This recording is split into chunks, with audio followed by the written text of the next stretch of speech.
kung sino kinokontrol mo yung paglagi, yung paglago, yung downline mo, tsaka ikaw. Imagine, hindi na-appreciate kung anong meron tayo. Yung hindi global, ano sinasabi? Grabe naman sa inyo. Meron na kayong food supplement, may insurance, may alpha-is pa kayo. Dati, pinagtatawanan pa yung OBI natin, ngayon naiingit na sila. Ba't tayo may OBI? Anong point? Yung hindi tayo global, bilib na bilib dahil group of companies tayo. Kasi ikaw mismo tayo global, hindi mo ginagamit yung advantage niyo. Tapos pagka bumaba income mo, aalis ka, sasabihin mo, mahina ang income. Saan kita inulugar? Di ba? Saan mo gusto magpasarasa? Sa EDSA, sa Commonwealth, sa C5, sa C6, kahit saan kita ilagay, mabulok eh. Tama ba? O, hindi katulad ng nakaka-appreciate ng advantage natin. Simple lang naman ang logic ng ng group of companies. Simple lang. Hindi ko na gamitan ito. Sige, gamitan ko na. Henry C. Kilala ko sa Henry C. Mayaman o mayaman na mayaman? Nagsimula ang negosyo ni Henry C. saan? Sumart ba agad? Sapatos, wala kang pangalan.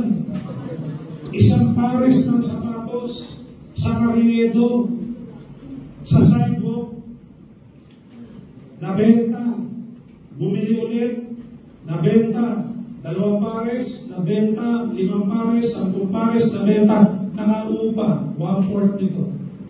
1/4.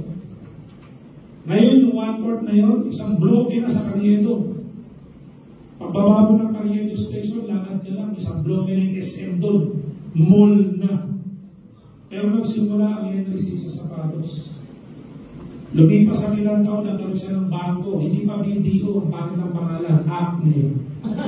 ACME, yun ang unang bangko ni Henry C. 1979.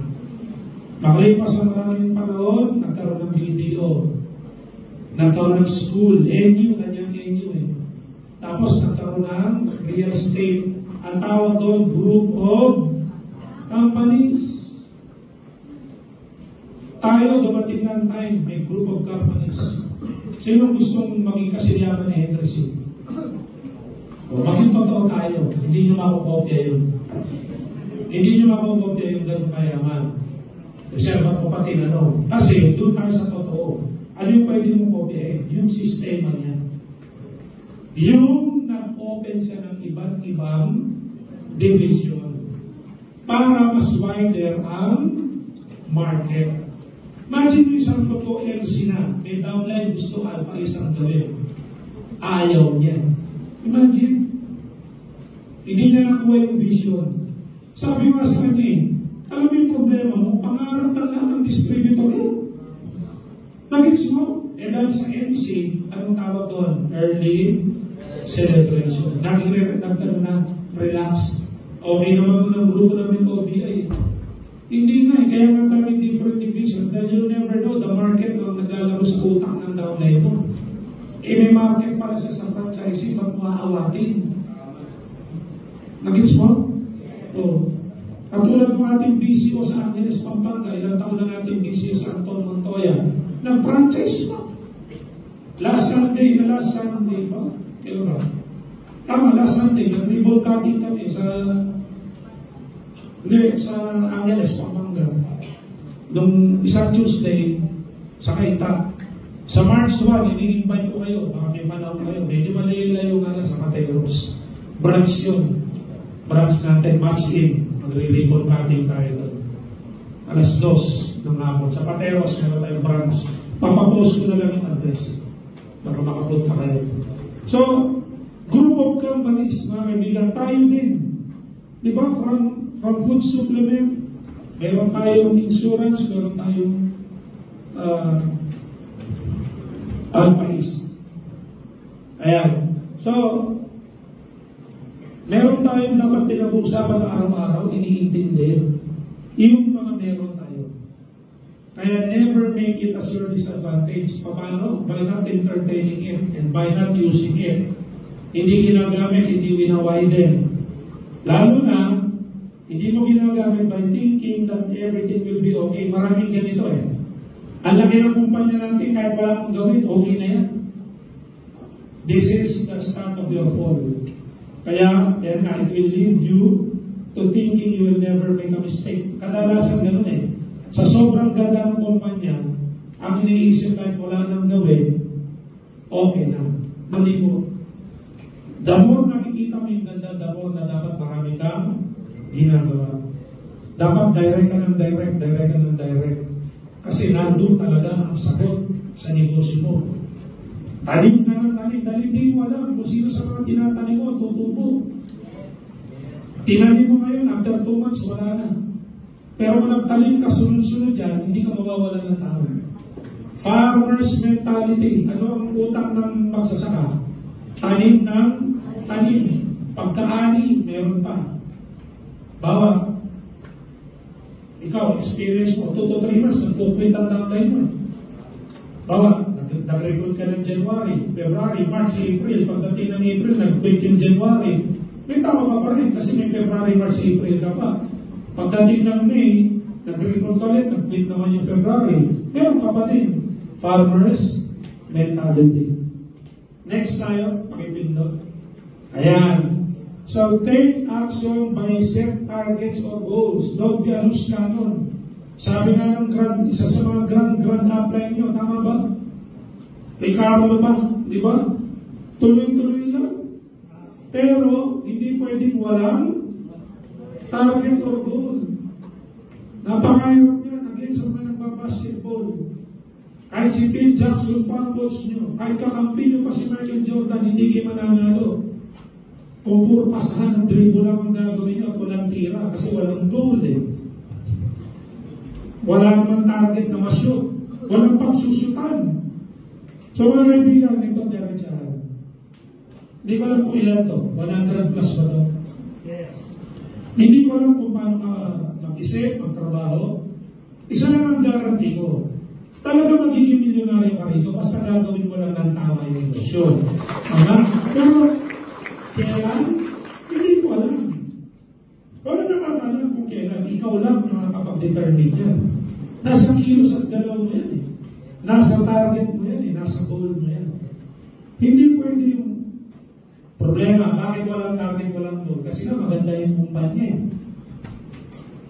Sana, dagdagan mo ng konti. Bakit dapat may target and goal? Kasi na maganda yung kumpanya. Ano ba? Don't stop until the job is done. Ito yung sinasabi ko. Avoid early celebration. Dahil pag may early celebration, katapusan na. Nag-gets mo? Yes. Sino may mga pangarap? Taas na naman. Yan. Mga pangarap. Malinaw ba? Malinaw. Yes. Alam niyo kung bakit swerte kayo sa UDT?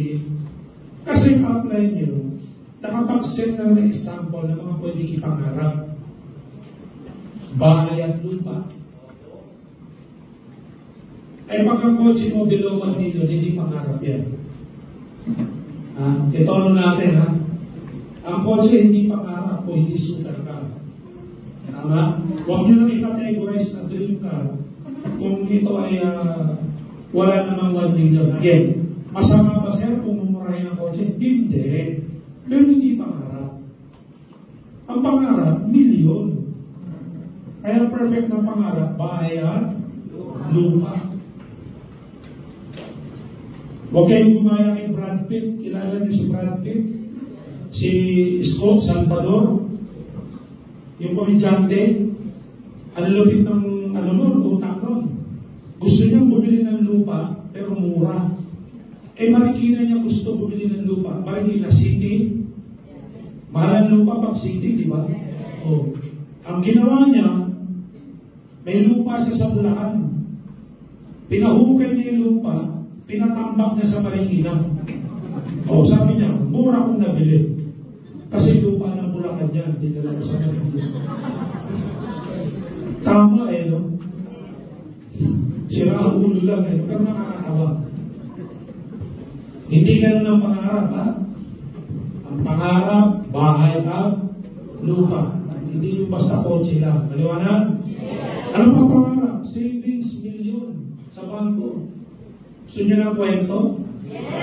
Ito, pambaliw to. Ewan ko na lang. Pero sana kilala niyo yung mga tao. May bukas po. Kilala niyo ba si Von sa Bakahan? Yes. Sa mga hindi nakakilala, paki-research na lang. Hindi ko kabisado kung ano si Von sa ngayon eh.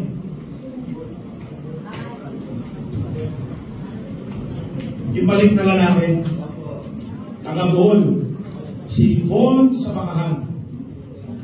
Si Von sa Bakahan, may Mustang, merong Fortuner, basta apat ang sasakit niya. Dumating ang Arnel Limpin sa Bohol. Okay pa ba kayo? Yes! Isingin mo yung katabi mo, oy! Diba? Pag medyo pipikit-pikit, buksan niyo yung matahipan niyo. Diba? Dumating si Arnel Limpin sa Bohol. Sumundo, Mustang, Von sa Bakahan. Pagsakay ni Arnel, kwentuhan, sabi ng Von, Sir Arnel, saan mo gusto kumain? Kahit ano gusto mo, ako baka, sabi ng Von sa Bakahan. Sabi ni Arnel, sa isip-isip daw niya, gastos naman to. Uy, huwag ka masyado magastos, sabi ni Arnel. Ito bang kotse mo, bayad na. Sabi ng Von sa Bakahan, yes sir, binili ko po ito cash. Cash. Tsaka po yung iba kong sasakyan, lahat po yung bayad na. Pati po yung mga property ko, binayaran ko na rin po, bayad na lahat. Good. May savings ka naman, sabi ni Arnel. Sa asawa ko po, asawa niya si Regine sa Bakahan, hindi yung part ng top 20. Pero may savings. Magkano savings ng asawa mo? 8 million po. 8. Wow. Teka muna, nawawawa na sa 8 million. Easy ka lang. Ikaw, ako po nasa 22. Yun ang daw. Diba? Okay, handa na sila. Sabi niya Arnel, sige, kahit saan ako dalhin, game ako. Maraming pera eh. Siyempre, hindi naman ako konsensya si Arnel. May pera talaga eh. Tsaka nagyayaya eh. So, inaya niya ako sa pinakamahal na seafood restaurant sa Panglao, Resort. Sa Panglao Highland. Ito na. May downline si Von sa Bakahan na nasa top 20 rin. Mas mataas pa sa kanya. Si Juna Jean Cosmo. Kilala niya si Juna Jean. Ito na. Early this year, January, nag-email kay Donna Santos. Ma'am Donna, pakitulungan naman po sa finance department kasi nagre-request na po yung ating accountant ng aking ITR para ipafile na. Alam niyo ITR? Income Tax Return. Kasi kailangan niya nang i-file. Kasi magbabayad siya ng tax. Tama?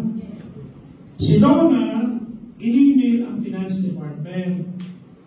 After isang oras, nag-reply ang finance department. Ito yung reply, pakinggan nyo.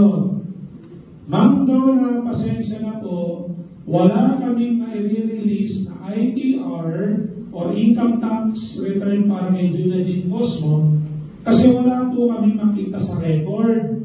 Sabi ko, ipacheck mo ba kami maling spelling lang? Hindi sir, sabi ni Donna, ito yung reason na nakalagay sa baba. Alam niyo kung bakit walang makitang record kay Juna Jean Cosmo? Dahil buong 2024, hindi siya nag-in-cash. Pina-check namin ngayon kay Kuya Pa sa IT ang laman ng DTC. Nasa 10 million, hindi ginagawa.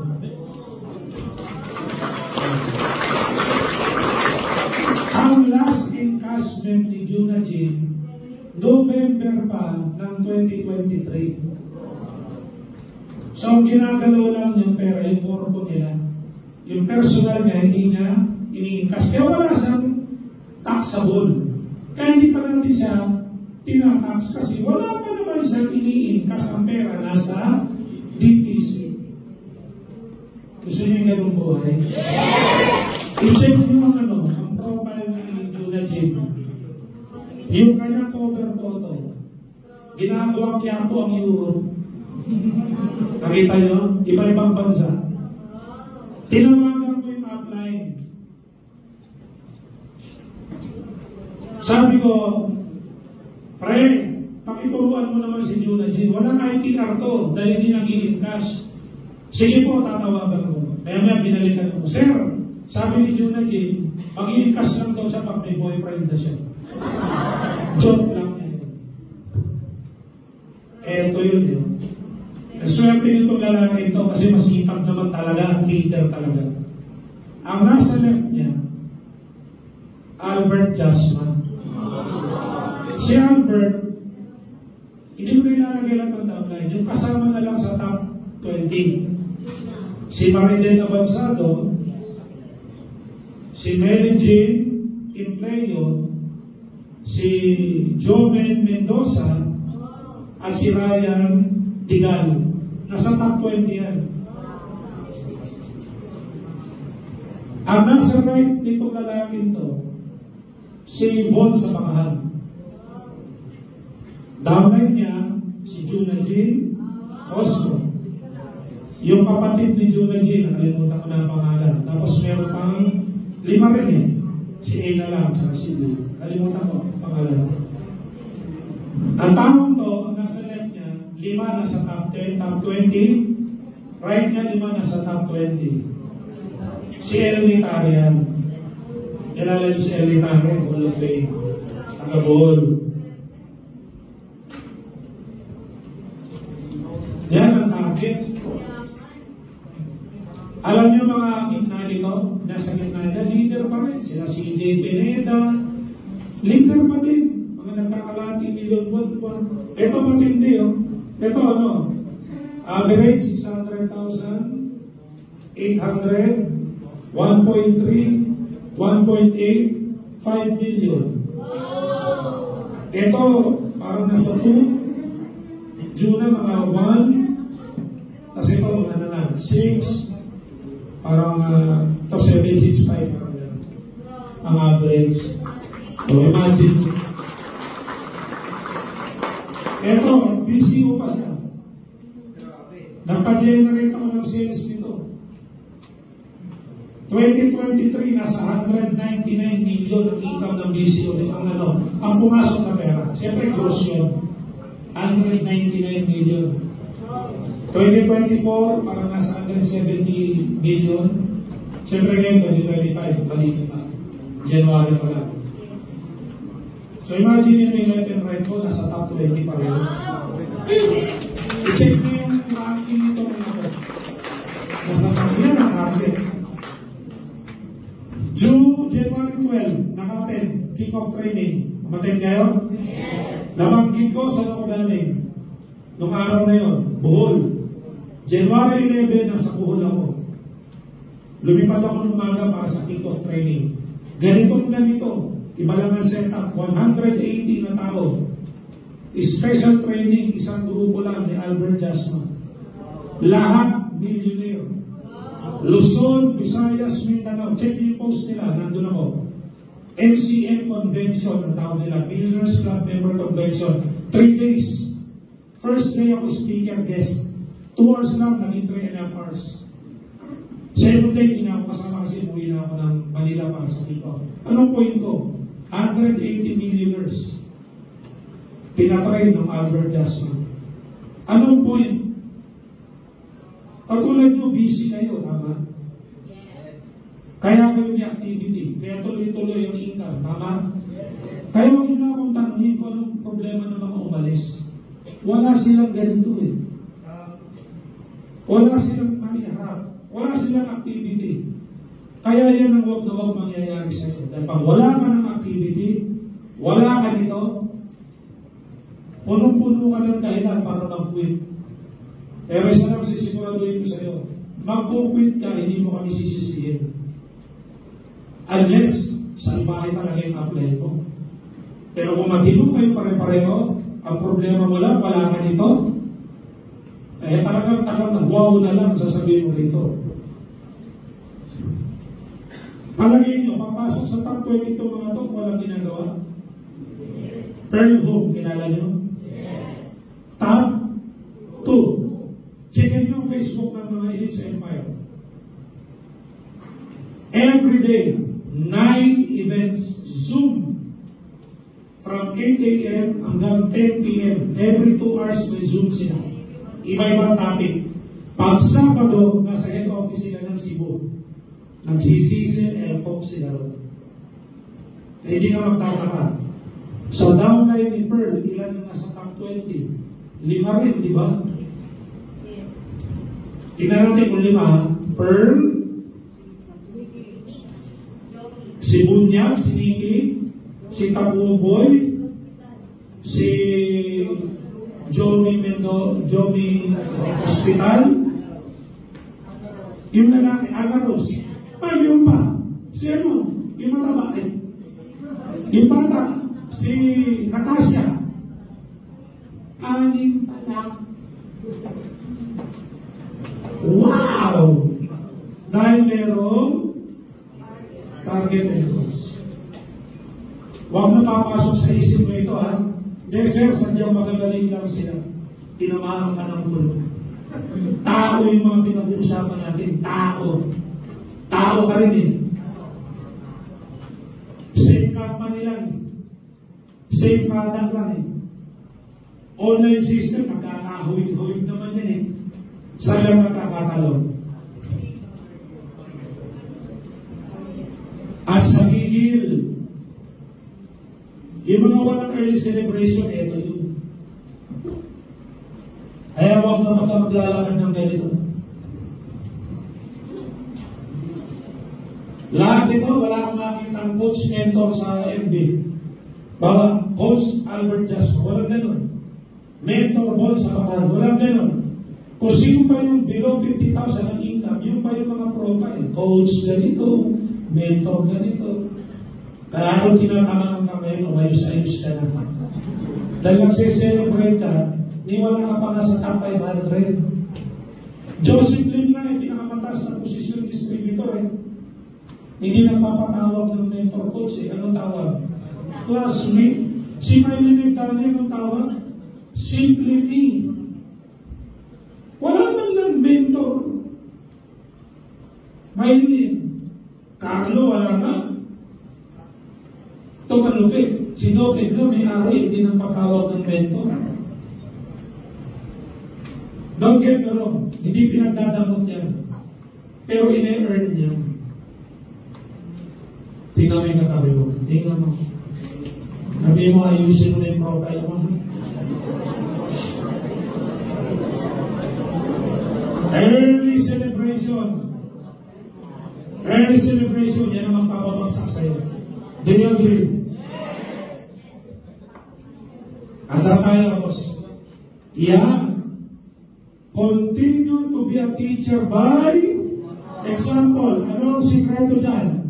Make sure you are duplicable. Makinig muna. Ano ibig sabihin ng duplicable? Dalawa yan. Ang ibig sabihin yan. Parehong importante. Pwede kang kopyahin. At dapat may nakukopya sa iyo. Dahil may kasabihan mo dyan. You are your network and your network is you. Sir, masipag ako. Araw-araw ako may prospect. Wala nang talagang sumasali. O, dapat mo bang ireklamo yan? Kailangan mo pa bang ikwento sa akin yan na marami kang kausap? Kailangan mo pa bang ipagmalaki na masipag ka? Hindi, dahil normal yan ginagawa mo.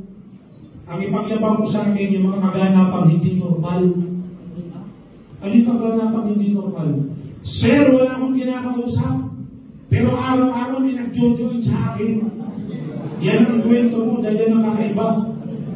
Pero kung masipag ka, wala nang nag-join, nare-reject ka, huwag mo nang ikwento yan. Dahil normal yan. Hindi pinagmamalaki ang normal. Sino ang tumatae araw-araw? Normal o hindi normal? Kinikwento mo pa ba? Are, lintikin tayo kanina. Ang haba! Bulbo, kinikwento mo pa ba? Normal eh. Tama? Pero isang buwan ka na hindi natatae, ikwento mo na yan sa doktor. Tama? Dok, may problema ako. Isang buwan na to eh. Sabi yung doktor, oo nga, amoy ko nga. Kasi lalabas na sa bibig mo yan. Anong point to? Dahil sa kinikwento ko, baka sinasabi mo, sir, may goals din naman kami. May target din kami. Wala lang nangyayari. Huwag mo nang ikwento. Dahil normal yan ang nangyayari. Hindi lahat ng kilos mo may tamang gusto mong resulta. Hindi lahat. May tamang panahon. Anong pampalubag loob? Sa isang dang kinausap mo, walang nag-join. Madaling salita, maling tao, yung nakausap mo. Eh bakit yung iba, tatatlo pa lang nakausap, nag-join na. Tamang tao, yung nakausap nila. Sir, saan ang lugar? Sa marami hindi sumasali? O sa konti lang kinausap pero marami sumasali? Pareho. Pero siguraduhin mo, ikaw muna yung tamang tao. Baka gusto mo makarecruit. Hindi ka naman handa. Katulad ng MC na kausap ko. Pero bakit ba yung i-present ang ano is hindi ko kasi naintindihan. So hindi ka ready. Tama? Baka naman dasal ka ng dasal, Panginoon, sana dumami daw na ito, left and right. Hindi ka naman ready. Hindi mo naintindihan ng marketing plan. Hindi mo kilala ang produkto. Worse, hindi mo kilala ang kumpanya. Paano dadami tao mo? Ayaw mo ba nung kinakampihan ka pa ng langit, ayaw kang pahirapan? Dahil imagine mo, hindi ka ready. Naging 500 ang tao sa kaliwa, 500 sa kanan, ang dami-dami nun. Active lahat. Gusto mo ba yun? Yes. Eh wala kang alam. Nagtanong sa'yo, iba't ibang tanong. Ano yung sasagot mo? Who you? Send to all. So tingnan mo muna, ikaw ba yung tamang tao? Bago ka maghanap ng bagong tao, at tamang tao. Nagigets mo? Yes. Yan. Don't stop developing yourself and new leaders again. Kaya kang kopyahin at may nakokopya sa'yo. Adapt innovation and expansion. Ito hindi ginawa ng MC. Pero buti na lang MC siya. At least may ginagawa pa rin siyang tama, MC siya. Kailangan lang niyang entertain yung ibang division. Ikaw din. Entertain mo iba't ibang division at expansion. Sa mga MC na nakausap ni Doken dito, naikwento niyo na ba yung mga nakwento ni Doken sa inyo? O hindi pa masyado? Kailangan na pag-usapan niya. Yan. And make sure not to be just a part of the advantages. Dapat maging contributor ka sa advantage. You are one of the awardees. Pumapasok ng top 500, 300, 100, top 20. Ito, tingnan mo ito, mga model to. Nasa top na, ayaw pa tumigil. Lalo nang gigigil, hindi ka tulad ng iba. Nagsisimula pa lang, lipas na agad yung gigil. Isang beses pa lang nawagan, lumipas na. Isang beses lang pinalampakan, solved na. Ang networking hindi gano'n. The more you are being recognized, pakinggan mo to. The more you are being recognized, the more you need to push yourself. Why? Dahil pag na-recognize ka, maraming tao sa ilalim mo. So work for them, not only for yourself. Yes. You need to be the role model. Make sure not to be just a part of, dapat maging contributor ka. Paano ka magiging contributor ng mga advantages? Pakipindot nga, kapatid. Last slide na natin to. Be a contributor of our long list of advantages in the industry by simply being one of the following. Ano? Basta. Plain and simple. Again, you have your system base. Hindi na namin pakikilamanan yan. As long it's under our policy, wala kayong binaviolate, wala tayong problema sa system this. Whatever you call your academy, whatever is your system, basta walang binaviolate, makakampi tayo lahat dyan. Pero, kung gusto mo pa madagdagan at maging achiever, role model, and inspiration, kailangan magkaroon ka ng culture base. Letting you know kung paano nagsimula ang company is one of the many steps para makapasok ka sa tamang culture. Anong culture ang gusto ko ma-achieve natin? Dahil kilala mo na ang company, dapat maging part ka ng pride. Hindi yung papasok ka dito, part ka ng reklamo. Dapat part ka ng inspirasyon. Part ka ng mga achiever at maging role model ka. Yun ang motibo ng culture-based training. Kaya, open ang office. You need to be in the office more often than not. Nung nagsisimula ang company, Josephine, nung nagsisimula, wala pang kotse. Every day, pag nasa Manila siya, office sila. Pag umuwi siya ng Bicol, every Tuesday, nakabus. Lahat ng na-recruit nila ng isang linggo dinadala sa office. Bakit? Dahil gusto nila ng culture-based system. Nag-gets mo? Again, ano bang requirement para maging successful dito? Walang secret. Huwag na huwag mo itatanong siya ano pong secret sa pagyaman sa global. Dahil walang secret. Dahil kung may secret, walang yumaman dito. Imagine mo, paano ko yumaman dyan? Ano sikreto? Ba't ibigay siya yung sikreto nga? Wala. Lahat nakalatag. Magkaroon kitaan, nakalatag. Ano yung may points, nakalatag. Lahat. Everybody say attitude. Attitude. Anong klaseng attitude dapat meron? Ito, magka-intindihan tayo. Ang ginagawa natin, negosyo. Tama? Yes. Sabi nila, sa global, pag pumasok ka, magiging negosyante ka. Totoo naman. Pero please, ang pagiging negosyante, sa salita, sa kilos, sa gawa, sa puso, negosyante, pero dapat utak empleyado. Dahil pag utak empleyado, number one, sanay kang sumunod sa rules. Dahil takot kang ma-terminate. Pagka empleyado, ang utak empleyado, survival. Walang sukuhan dito. Laban kung laban. Walang tamad kasi kabuhayan. But you can be a negosyante by kilos, pananalita, diwa at gawa. Pero sa utak, dapat empleyado ka. Nino? Empleyado ka nino? Ng sarili mo. Hindi ka namin empleyado. Napakaswerte mo nga eh. You are the boss of your own boss and you are the employee of your own self. You are employee of your own business na may sinusunod kang kumpanya. Lahat ng naging successful dito, sumama kung saan papunta ang global.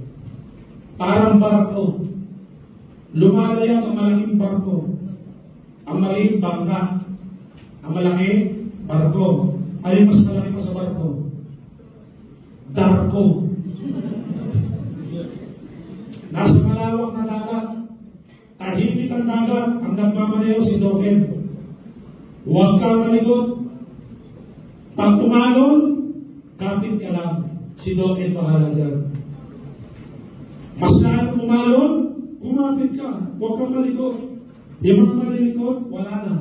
Nalaglag na. Bumitaw na. Eh yung barko, yung darko, dadalhin ni Doken sa isla ng Tagumpay. Kaya sinamahan. Masyadong makalabok, mapambola ang salita. Pero one thing is guaranteed. May alam ka na hindi alam ng mga nasa labas. Inagtitinda kayo ng dyaryo, candy, sa EDSA. Hindi alam kung paano yumaman. Ikaw may alam. Tapos hindi mo ginagamit. Gamitin mo yung alam mo. Kasi makabawiin sa iyo yan. Pag binawi yan, magising ka isang araw, hindi mo na alam kung saan ka dadalawin. Huwag mo sayangin, lalo yung mga bata, please. Ikaw ang future ng AIM Global. Ikaw na yung mga susunod ng top earner dyan. Diba? Lalo yung mga nasa 20s na lang ngayon. What is the next 30 years? 50 ka pa lang. Hindi buhay na buhay. Ang ganda ng buhay mo. O kahit na kung ngayon ka lang nagsisimula, what is the next 5 years? What is the next 10 years? What is the next 20 years? Kung mahatawin mo. Gusto mo may sariling ganito? Hindi gusto kong sabihin kanina, swerte nyo dalang apply nyo sa inyong DT, may perfect example na pwede nyo marating. And I believe yung mga coaches nyo naman dito, hindi naman kayo tinuturuan ng pagpapalubog. Kung may disiplina, dapat lang. Dapat lang may disiplina. Kung may mga code of conducts kayo, dapat lang. But then again, I'm still offering ang services ng company. Pumunta kayo ng opisina, umattend kayo ng umattend, mag-send kayo ng mga trainings para makompleto yung culture natin. Diba? On top note, mga kaibigan, una gusto kong magpasalamat siyempre kila Rafi and Odessa pala pakanawan natin. Thank you for giving us the chance na makapagsalita dito kahit inabot tayo ng ganito oras. Okay lang ba sa inyo? Yes! So, kasi ang layo-layo pa ng pinanggalingan ko. Diyan lang sa kainta eh. Diba, lapit ko lang, parang ano lang. Kung walang traffic, less than an hour talagang lapit lang. Eh may traffic, grabe. Kaya dapat yata magpakamit ka ng cable car dito. So again, salamat sa pagbibigay ng palawan. Sa mga hindi malubos sa nakakakilala sa atin, wala namang masyadong dapat pang ipakilala. Sa mga luma, kilala na ako ng mga yan. Sa mga babuhan, hindi na masyado importante. Ang importante, ang kilala mo, yung kumpanya. Ang kilala mo, yung nagpapatakbo ng kumpanya. Ang kilala mo, yung kakampi mo ng kumpanya. Yun ang importante. Malinaw po kayo. Malinaw kayo. Yung iba ang tanong lang, Sir, ikaw pala nakakuha doon sa dalawa. Eh, ba't yung dalawa, Vice President, ikaw hindi? Ang gandang tanong niya. Eh, lahat ng posisyon niya sa yung global, hawakan ko na. Bukod na lang sa Presidente. Tama ba, Rafi? O, kasi pati tagalagay sa PAPS na experience ko eh. Ma'am, paminsan-minsan ng araw. Eh, 6 lang kami nung nagsimula ang kumpanya. Dahil may kwento yun. Kasi noong 2016, nagpaalam ako. Sabi ko daw, kailangan ko magbakasyon. Eh, 3 kami Vice President eh. Sabi niya, sige, magbakasyon ka ng 2 months. Eh, nasarapan ako. Umabot ng 5 taon. Eh, siyempre, dami mong pera eh. Tama ba? Kaya pagbalik ko, sabi ko, ayaw ko na ng Vice President position para hawa mo na doon. Dahil ayaw ko na mapagod. Nagkamali ako. Dahil yung trabaho ko, Vice President pa rin. Kaya sabi ko, hindi na yata ako lulubayan.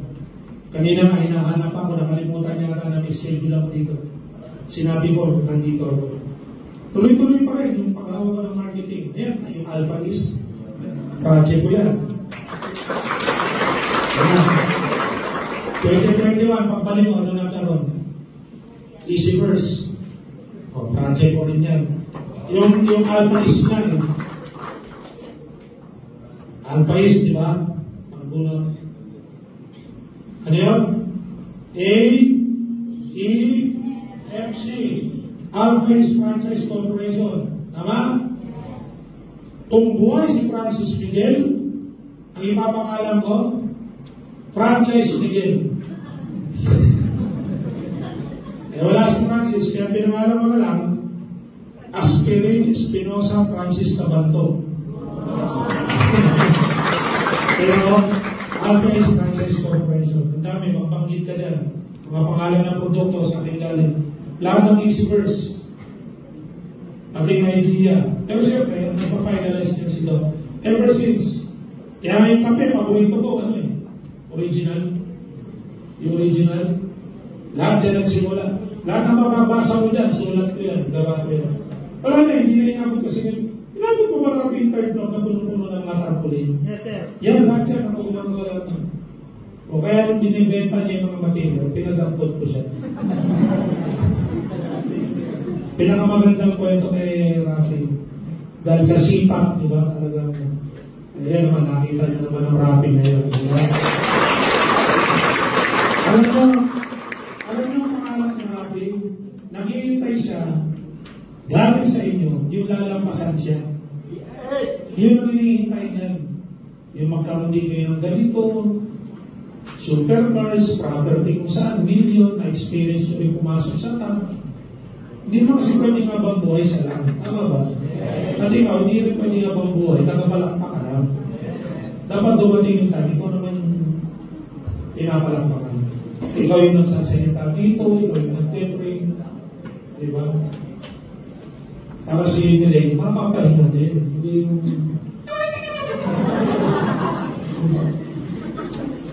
Pero kompleto eh. Kompleto ang team lang. So are you up to the challenge? Nagbata. What is the next 5 years, 10 years? Kung ibibigay mo todo, cover ka ngayon, di ba? Dapat ang target and goal mo, hindi umabot ng isang taon, lalabas ka rito, may sarili ka na rin hub. Magpapatakbo ka ng sarili mong hub. Tapos report ka na lang kay Uncle Rafi. I-invite mo na lang si Rafi sa mga venue mo. Dapat gano'n. Huwag hindi, gusto ko lang po dito. Dito na lang po ako, 2 taon, 5 taon, kasi libre bigas. Huwag gano'n, ha? Magtatawa-tawa. Huwag gano'n, ha? Kasi kailangan ma-develop ka. Dumami ka. Dumami daw na hindi ibang dumami na mag-iisip. Nagigets? So again, sige. Thank you, ha? Maraming salamat sa inyo. Sana makita kita